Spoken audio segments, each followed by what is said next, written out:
मेरे आत्मीय मित्रों, यथोचित अभिवादन। सर्वप्रथम प्रणाम करता हूँ आपकी अंतरात्मा में निहित परमपिता परमेश्वर को। कृपया मेरे प्रणाम स्वीकारें। मित्रों, आज मैं शुरुआत करने जा रहा हूँ। आज मैं आपको ये बताने जा रहा हूँ कि हमारी जिंदगी पर, हमारे शरीर पर ग्रहों का प्रभाव कैसे पड़ता है। आज सिर्फ आपसे 2 ग्रहों पर चर्चा।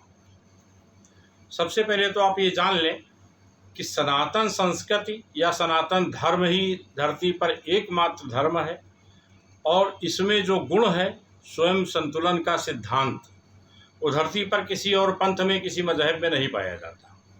सनातन संस्कृति अपने आप में संतुलन का अद्भुत गुण रखती है। जैसे प्रकृति में संतुलन का सिद्धांत है, वैसे ही सनातन धर्म में संतुलन का सिद्धांत है। उदाहरण के लिए ले लीजिए, पहले जो शादियां होती थी, विवाह होते थे, उनमें बारात जब जाती थी तो 7 दिन के लिए हो जाती थी। 7 दिन जा करके लड़की वाले के दरवाजे पर रहते थे। कहीं बाग में व्यवस्था हो जाती थी, चारपाइयाँ पड़ जाती थी, अपना राशन पानी लेके जाते थे, बनाने वाला होता था, सेवादार होते थे, सेवा होती थी, खाते पीते थे। और 7 दिन की शादियाँ होती थी, उनमें विभिन्न विभिन्न कार्यक्रम होते थे।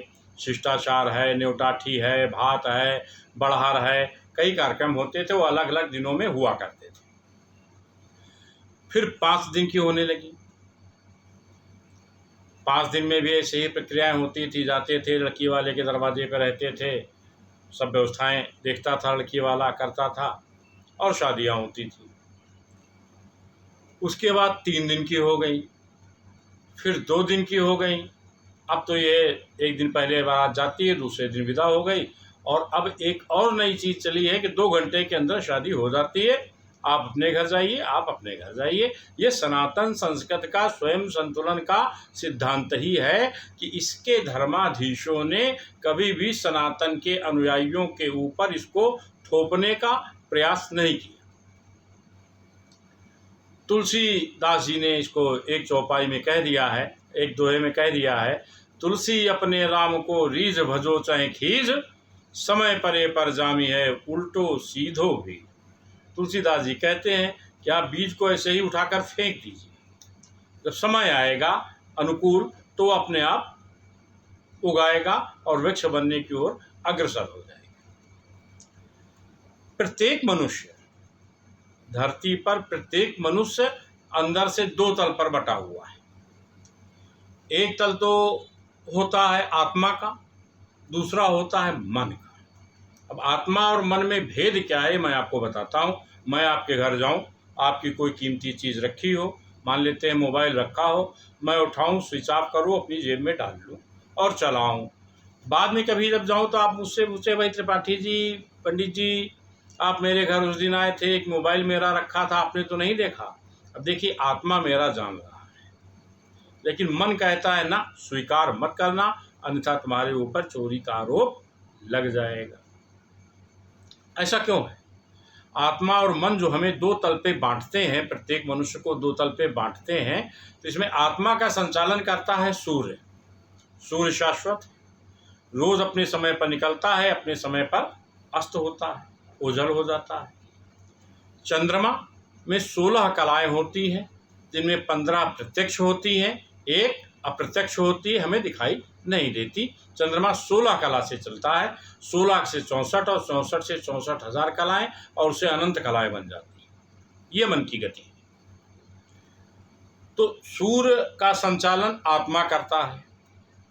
योगेश्वर श्री कृष्ण जी ने गीता में कहा है, नैनम छिद्दन्ति शस्त्राणि नैनम दहति पावकः न चैनम क्लेदन्त्यापो न शोषयति मारुतः। आत्मा को न शस्त्र काट सकते हैं, न आग उसे जला सकती है, न पानी उसे भिगो सकता है, न हवा उसे सुखा सकती है। ऐसा श्री कृष्ण ने गीता में कहा है। अब होता क्या है कि सूर्य और चंद्रमा ही प्रत्यक्ष तौर पर हमें चलाते हैं। एक आत्मा है और एक मन है। एक चीज और देखिएगा, सनातन संस्कृति के प्रारंभ में, जब ये प्रारंभ हुई, जब सृष्टि का उद्भव हुआ, सृष्टि बनी, उसके बाद से हमारे जो ऋषि महर्षि हुए, इनकी खोज परख बुद्धि रही।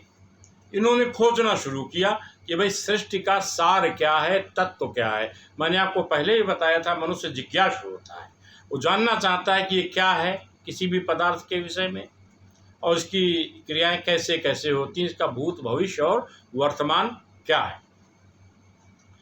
इसी सिलसिले में हमारे ऋषि मनुष्य जब खोजा तो उन्होंने सिर्फ दो शक्तियां पाई, दो चीज़ें उन्होंने पाई। वे दो चीज़ें क्या थी?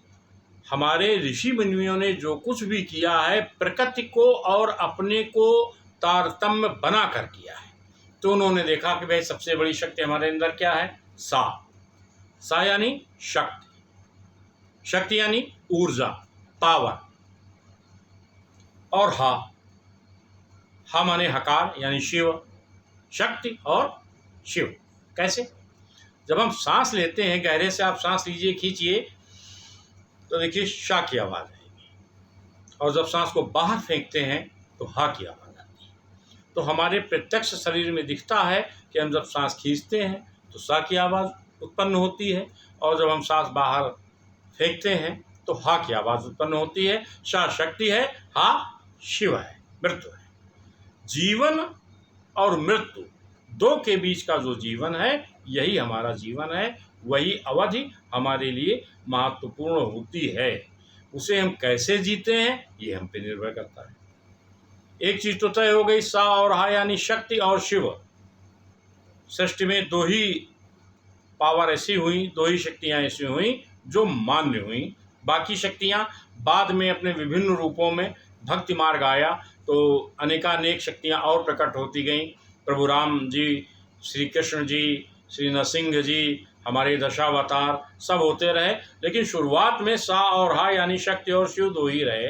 आज भी आप देखेंगे तो आपको देवाधिदेव महादेव शिव के मंदिर आपको हर जगह मिल जाएंगे। लगभग 12 ज्योतिर्लिंग हैं हमारे, यह तो मशहूर है ही हैं। गंगा तट पर आप चलते चले जाइए, गंगोत्री से लेके गंगा सागर तक आपको लाखों की तादाद में देवाधिदेव महादेव के मंदिर मिलेंगे। और शक्ति, शक्ति के 51 शक्तिपीठ तो जग जाहिर है। शक्ति हमारे अंदर विद्यमान है प्राण वायु के रूप में। ये प्राण वायु जो है यही हमें शक्ति प्रदान करती है। जब तक हम सांस ले रहे हैं यानी शक्ति हमारे साथ है, पावर हमारे साथ है, तब तक हम जीवित हैं। और जैसे ही हमारी शक्ति खत्म होती है, पावर खत्म होती है, हम फिनिश हो जाते हैं। कैसे? जब तक हम सांस ले रहे हैं तब तक हम इस ब्रह्मांड से जुड़े हुए हैं, पूरे ब्रह्मांड से। मैं एक बूंद लेकर के जल की और सागर के पास खड़ा हो जाऊं, आपसे कहूं ये क्या है, तो आप कहोगे भाई पानी की बूंद है। और मैंने उसी बूंद को पानी की सागर में छोड़ दिया तो वो सागर हो गई। इसी तरह जैसे वो बूंद सागर हो जाती है, ऐसे हम बूंद से भी अकिंचन जो है, ये ब्रह्मांड का एक हिस्सा है, उसका एक अंश मात्र है। अब होता इसमें क्या है, इसको ऐसे भी आप समझ सकते हैं जैसे मेरी मूछ का बाल है और कोई इसे पकड़ के उखाड़े तो मुझे क्रोध आएगा। मैं अपनी शक्ति भर उसका विरोध करूंगा और इसका प्रतिकार करूंगा। वही जब हम सैलून में जाते हैं या हमारे घर में कोई हम बाल कटवाते हैं, मूछ बनवाते हैं, तो वही मूछ हमसे कहते हैं बार बार से कि भाई ज़रा इसको थोड़ा सा इधर से और तराश देना, इधर से और तराश देना, और वो काटता है और वो मूछ का बाल हमारा पैरों के तले गिरता है, और वही हमारे पैरों के तले हमारे मूछ के बाल को रौंद रहा है, लेकिन हमें कोई तकलीफ नहीं होती, हम समभाव से रहते हैं। क्योंकि मूछ का बाल जब तक आपसे जुड़ा था तब तक वो आप था, यानी ब्रह्म था। ब्रह्म से अलग हुआ, उसका अस्तित्व समाप्त हो गया, इसी सार्वभौम सत्ता में विलीन हो गया। अब दूसरी चीज पे आते हैं, सूर्य, आत्मा और मन। तो आप जान ही गए हैं कि आत्मा और मन में क्या भेद होता है। सूर्य आत्मा है और मन चंद्रमा से संचालित होता है। इन्हीं सूर्य और चंद्र को अपने अनुकूल बना करके चलने के लिए विभिन्न प्रकार की साधनाएं बताई गई हैं। इनमें जो तीसरी शक्ति होती है वह शिव शक्ति है। उस शिव शक्ति को अपने अनुकूल हमें बनाना है। कैसे बनाना है? हम ब्रह्मांड के अनुरूप चलें। ये जो 5 मैंने महाभूत बताए थे आपको, क्षितिजल पावक गगन समीरा, इन्हीं पंचभूतों को हमें अपने अनुकूल करना है या हमें इनके अनुकूल चलना है। आप यूँ भी कह सकते हैं, बेहतर यही होगा कि इन्हें हमें इनके अनुकूल चलना है। ये कैसे संभव होगा? ये ऐसे संभव होता है, मान लीजिए आप साइकिल से जा रहे हैं और हवा पूर्व दिशा की ओर जा रही है, पश्चिम से आ रही है, पूर्व को जा रही है। हवा पूर्व को जा रही है, हमने एक पैडल मारा और हम कम से कम 5 मीटर आगे बढ़ जाएंगे। वहीं अगर हम पश्चिम को चलेंगे तो हम 4 पैडल मारेंगे, तब 4 मीटर बढ़ पाएंगे, क्योंकि उस समय हम हवा के अनुकूल नहीं चल रहे हैं। हवा के अनुकूल न चलने के कारण, उसकी विपरीत दिशा में चलने के कारण हम पे अधिक दबाव पड़ रहा है। हमें अधिक ताकत लगानी है अपने को सर्वाइव करने के लिए, अपने को जीवित रखने के लिए, अपने आप को संचरण में बनाए रखने के लिए। संचरण माने गतिमान, अपने आप को गतिमान बनाए रखने के लिए हमें वायु के अनुकूल चलने का प्रयास करना चाहिए, तभी हम सफल हो सकते हैं। जीवन में कई चीज़ें आती हैं। प्रत्येक मनुष्य, हमारे यहाँ एक 84 लाख योनियों का कॉन्सेप्ट है, और ये हमारे यहाँ ही नहीं है। हमारे यहाँ तो एक कब कॉन्सेप्ट था 84 लाख योनियों का, सतयुग और त्रेता द्वापर युग में। वैज्ञानिकों ने भी खोज निकाला है कि लगभग 42 लाख योनियाँ उन्होंने खोज ली, 81-82 लाख योनियाँ वो खोज चुके हैं। विज्ञान भी साबित कर रहा है कि हमारा जो सनातन साहित्य है वह तब इतना शक्तिशाली और ज्ञानवर्धक था जहाँ पे आज दुनिया पहुँच पा रही है। तो सनातन संस्कृति को सनातन के साथ चलते चलते पंचमहाभूतों की जो व्याख्या है, पंचमहाभूतों के साथ हमें चलना है। अब इन पंचमहाभूतों के साथ हम कैसे चल सकते हैं? 84 लाख योनियां भोगने के पश्चात मनुष्य को 7 जन्म लगातार मनुष्य के ही मिलते हैं। 84 लाख योनियां तो भोग आया, अब वो निष्पाप है, निष्कलंक है। तो पहला जन्म उसे मिलता है सूर्य के प्रभाव से।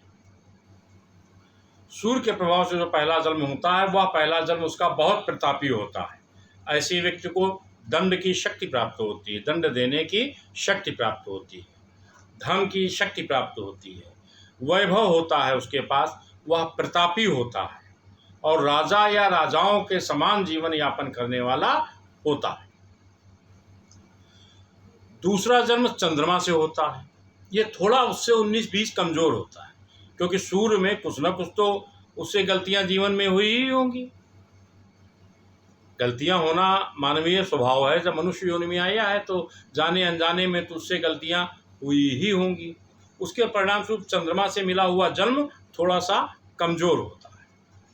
इसमें उसके पास धन होता है, वैभव होता है, मान सम्मान होता है, उसकी गरिमा होती है, उसकी अहमियत होती है, किंतु दंड देने का अधिकार नहीं होता। तीसरा जन्म मंगल से मिलता है। इस मंगल के जन्म में मनुष्य को दंड देने का अधिकार आवश्यकता से अधिक होता है। ये पुलिस के लोग, सेना के लोग, जज, ये सब मंगल से जन्मे लोग होते हैं। जो बड़े बड़े जज होते हैं, हमारे chief justice of India, high court के चीफ जस्टिस, बड़े बड़े वकील, ये सब लोग जो होते हैं मंगल से जन्मे होते हैं। IAS IPS ये जो होते हैं, ये मंगल से जन्मे होते हैं। चौथा जन्म बुध से मिलता है। बुध के जन्म वाला व्यापारी होता है। अधिकतम व्यापारी जो होते हैं ये बुध में जन्मे होते हैं और ये बड़े बड़े व्यापारी होते हैं। पांचवा जन्म बृहस्पति से होता है। धर्माधीश होते हैं, बैंकिंग के जानकार होते हैं, वित्त के जानकार होते हैं, धर्म के जानकार होते हैं। ये बृहस्पति का जन्म होता है। छठवां जन्म होता है शुक्र से। ये विलासी जन्म होता है। ये जो फिल्म के कलाकार होते हैं, बड़े बड़े नृत्य गायन आदि में प्रवीण लोग जो होते हैं, साज सज्जा का काम करने वाले, ये सब जो जन्मते हैं ये शुक्र के ग्रह के अधीन होकर जन्मते हैं। सातवां जन्म शनि के अधीन होता है और इस जन्म में मनुष्य के कुछ पापों का निपटारा तो हो जाता है और कुछ का निपटारा मृत्यु के बाद होता है। पूर्व के किए गए 6 ग्रहों के जो जन्म होते हैं, सूर्य, चंद्र, मंगल, बुध, बृहस्पति और शुक्र, इन जन्मों में किए हुए उसके कुछ पाप पुण्यों का फैसला इस जन्म में होने लगता है। शनि के जन्म वाले जो होते हैं, ये प्रायः आप देखिएगा, इनका गठीला शरीर, नाटे कटके, चलने में कुछ न कुछ डिफेक्ट जरूर आ जाता है इनके, और वात रोगी होते हैं, वे शनि से जन्मे होते हैं। इस प्रकार जब 7 ग्रहों से लगातार मनुष्य के जन्म हो जाते हैं, तो 7वें जन्म के पश्चात फिर उसका लेखा जोखा निकाला जाता है पिछले सभी 7 जन्मों का। और यदि उसने 75% पाप किया और 25% पुण्य किया, तो उसे 25% उसने पाप ज़्यादा किया है, उनका फल भोग करने के लिए पुनः मृत्युलोक में योनियों में भेज दिया जाता है। अगर उसने 75% पुण्य किया और 25% पाप किया, तो उसे अपना शेष 25% का जो पुण्य का फल है वो भोगने के लिए वो स्वर्ग जाता है। स्वर्ग क्या है? स्वर्ग कल्पनीय नहीं है। इतने बड़े ब्रह्मांड में जहाँ पे करोड़ों सूर्य हैं, इतने बड़े ब्रह्मांड में कहीं तो जीव जाता ही होगा। भाई शरीर मरता है, जीव तो रहता है ना, जीव तो मरता ही नहीं है। भगवान कृष्ण गीता में कहते हैं, नैनम छिद्यन्ति शस्त्राणि नैनम दहति पावका। तो ऐसी स्थिति में जब जीव मरता ही नहीं है, तो जीव कहीं तो जाता होगा। अब वह किस रूप में स्वर्ग का भोग करता है, यह अलग बात है। और जब स्वर्ग के भोग हो जाते हैं, तो पुनः सूर्य से जन्म लेकर के वो मनुष्य योनि में आता है। मुक्ति मनुष्य को तभी मिलती है जब अपने जीवन में वह 50% पाप और 50% पुण्य दोनों कर देता है, क्योंकि इन दोनों को भोगने के लिए ही उसे मृत्यु लोक में भेजा गया है। कौन कितनी बुद्धि से भोगता है, यह एक अलग बात है। दूसरी बात है कि सनातन धर्म एक चीज और बताता है, वो जहाँ भी बात करता है तो उसके पीछे कुछ न कुछ उसका वैज्ञानिक आधार और प्रकृति से जुड़ाव अवश्य होता है। अब जैसे हम हैं, मैंने आपको बताया था, यत् पिंडे तद् ब्रह्मांडे, जो इस पिंड में व्याप्त है वही इस प्रकृति में व्याप्त है। प्रकृति में ऐसा कुछ भी नहीं है जो इस पिंड में नहीं है। अब इसी में जो घटबड़ होती है, पंच महाभूतों के साथ चलने के लिए मैं क्यों सजेस्ट करता हूँ, आप सूर्य के साथ चलिए। सूर्य जब निकलता है तो आप उठ जाइए, उसके पूर्व उठ जाइए, सूर्य का दर्शन कीजिए। संध्या होती है, सूर्यास्त हो जाता है, अब आपके विश्राम का समय आ गया, आप विश्राम कीजिए। देर से उठते हैं और रात्रि देर तक जागते हैं तो अस्वस्थ होना तो तय ही है। संसार के समस्त भोगों को भोगने के लिए मनुष्य के जीवन में सबसे बड़ी महत्वपूर्ण बात जो होती है वो होती है कि वो अपने शरीर को स्वस्थ रखे हर प्रकार से। अगर उसका शरीर अस्वस्थ है तो किसी भी सुख को भोग नहीं सकता। सुख भोगने के लिए शरीर का स्वस्थ होना जरूरी है। हम यात्रा करने जाते हैं, शरीर स्वस्थ नहीं, हम चल नहीं पा रहे, बेकार है। हम फिल्म देखना चाहते हैं, हम टीवी देखना चाहते हैं, न्यूज़ सुनना चाहते हैं, आंखें नहीं काम कर रही, बेकार है। तो जब तक शरीर की आपकी पंच कर्मेंद्रियां और पंच ज्ञानेंद्रियां स्वस्थ नहीं रहेंगी, तब तक आप जीवन में सुख भोग ही नहीं सकते। ये पंच कर्मेंद्रियां और पंच ज्ञानेंद्रियां ये आपके वश में कैसे रहें, इसके लिए बहुत बड़े बड़े उपाय करने की ज़रूरत नहीं है। वहाँ हिमालय जाके तपस्या करने की या एक टांग पे खड़े होकर गंगा जी में तपस्या करने की कोई आवश्यकता नहीं है। सिर्फ 5 मिनट आपको अपना कीमती समय अपने लिए देना है 24 घंटे में। और उस 5 मिनट, ये मैं नहीं कहता 5 मिनट आप देते ही रहो, आप मेरे कहने से 45 दिन दे के देखो, 18 दिन दे के देखो। 18 दिन में या 45 दिन में आपको उसका रिजल्ट अवश्य मिल जाएगा। लेकिन इसके पीछे एक विधि काम करती है, एक पूरा सिस्टम जुड़ा होता है। वेद का एक वाक्य है, एकोहम द्वितीयो नास्ति न भूतो न भविष्यति। जो बायोमेट्रिक सिस्टम आया है ना, ये हमारे यहाँ बहुत पहले दे दिया गया था। एकोहम द्वितीयो नास्ति वही बायोमेट्रिक सिस्टम है कि हमारा अंगूठा किसी अन्य का हो ही नहीं सकता। वो बात हमारे यहाँ वेद में कब कह दी गई है? तो जब हमारे जैसा दूसरा हो ही नहीं सकता, 99.99% हो सकता है, लेकिन 0.001% कुछ न कुछ डिफरेंट हम जरूर हैं। तभी ये कॉन्सेप्ट आया वेदों का। तो वो जो हम डिफरेंट हैं, उस डिफरेंट को हमें जागृत करना है। बहुत से लोगों को मैंने देखा है कि जाएंगे हर मंदिर में, सवेरे दर्शन करने चले जाएंगे, दुर्गा जी के यहाँ भी चले जाएंगे, शंकर जी के यहाँ भी चले जाएंगे, हनुमान जी के यहाँ भी चले जाएंगे, जितने मंदिर मिलेंगे वो सब मंदिरों में चले जाएंगे। लेकिन ये खोजिए कि हम किस देवता की आराधना, साधना, उपासना करें ताकि हमको जीवन में सफलता जल्दी मिल जाए। वो कुंजी ढूंढनी है। वो कुंजी जिस दिन आपको मिल गई, बस समझ लीजिए कि आपका जीवन सुखी और समृद्ध हो गया। वो कुंजी कैसे मिल सकती है, उसकी विधि क्या है, उसको हम कैसे, उसको कोई गुरु, कोई बाबा, कोई ज्योतिषी नहीं बता सकता। उसको सिर्फ और सिर्फ आप जान सकते हैं। विधि आपको मालूम होनी चाहिए। आप अपने अंदर खोजेंगे, आप जान जाएंगे, फिर आपको कहीं जाने की आवश्यकता ही नहीं पड़ेगी। ये मेरा वादा रहा आपसे।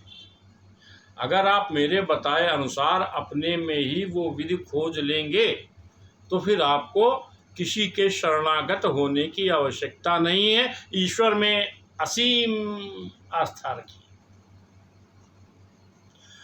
कोई है वही जो राम रचि राखा, और को करी तर्क बढ़ा वही शाखा।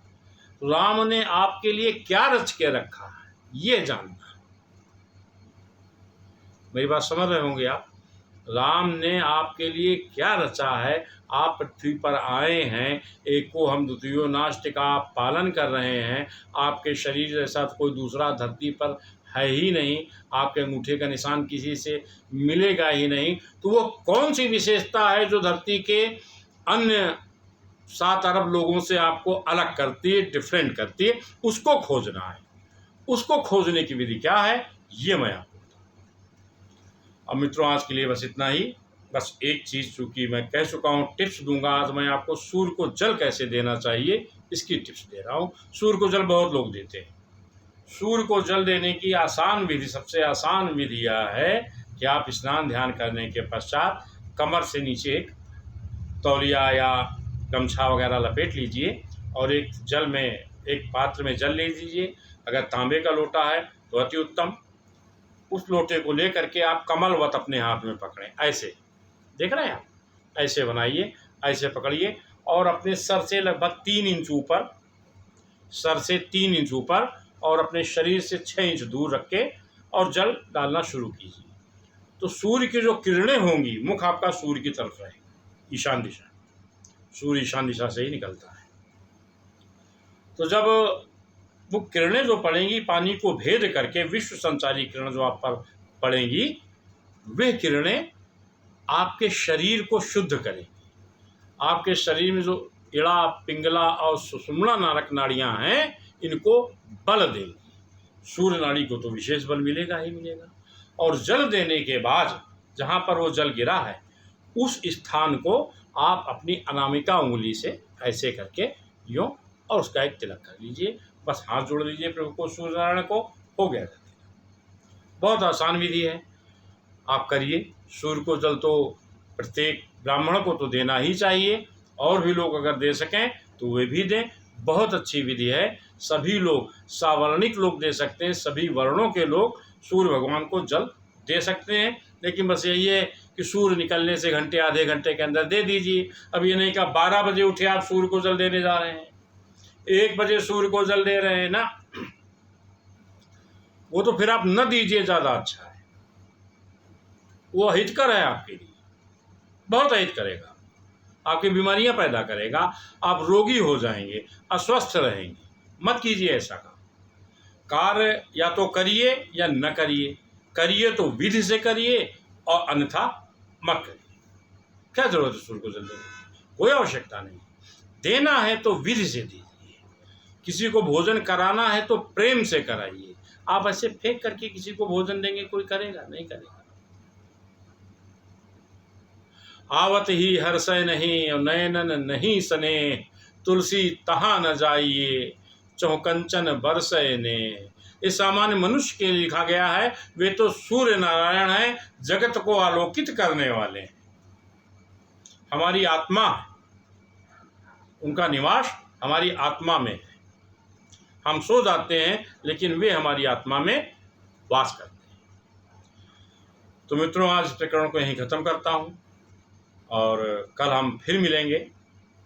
कल का विषय हमारा जो होगा वो मैं कोशिश ये करूँगा कि आपको ये बताऊं कि जब मनुष्य का जन्म होता है तो उन्हें किन किन ग्रहों का कैसे कैसे सिस्टम 9 महीने काम करता है। 9 महीने जब बच्चा गर्भ में रहता है तो सिस्टम ग्रहों का कैसे कैसे काम करता है, कौन सा ग्रह उसे क्या प्रदान करता है और कैसे प्रदान करता है, ये अगर आप जान लेंगे तो जब हमारे माताएं बहनें प्रेग्नेंट होंगी, गर्भवती होंगी, तो उन्हें उन्हीं के अनुरूप रख करके, वही प्रकृति के अनुरूप रख करके हम अच्छी संतान पैदा कर सकते हैं, ताकि हमारी आगामी पीढ़ी जो है वह बली हो, पुष्ट हो, सुखी हो, विद्वान हो, समृद्ध हो। तब तक के लिए मैं विराम चाहता हूँ और फिर कल आपसे बात होती है। नमस्कार। पुनः एक बार प्रणाम करता हूँ आपके अंतरात्मा में निहित परमपिता परमेश्वर को। कृपया मेरा प्रणाम स्वीकार।